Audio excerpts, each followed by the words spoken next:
பழையது என கழிக்கப்பட்டு காரை வீட்டில் கரையும் கிராமமும் கிழவியும் நகரத்துக்கு நகர்ந்த வாரிசுகளின் வருகைக்காக ஓராண்டாய் தன்னோடு ஒட்டி கிடந்த ஒட்டடைகளை போக்கி போகி கொண்டாடுகிறாள்.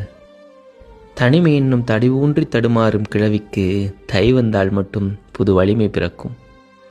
தன் ஜனம் வருகைக்கு வாசலில் சாணம் மொழிவி பகிர்ந்து உண்ண பண்ட பாத்திரங்கள் கழுவி அவளின் விடுபட்ட நாட்களை விடுமுறை நாட்களால் நிரப்ப வரும் பேரக் குழந்தைகளை ஆறத் தழுவி ஆர்ப்பரிக்கிறாள் அந்த கிழவி.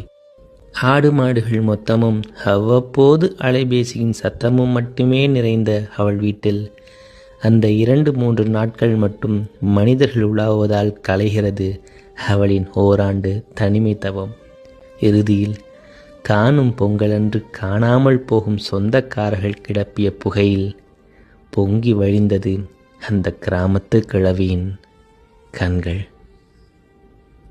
நாம் மீண்டும் அடுத்ததை பார்ப்போம். அவளை அடுத்த தை பார்ப்போம். தன்னந்தனி படகு போல தத்தளிக்கும் வாழ்க்கை போல தண்டனைகள் ஏதும் இல்லை இந்த மண்ணுல.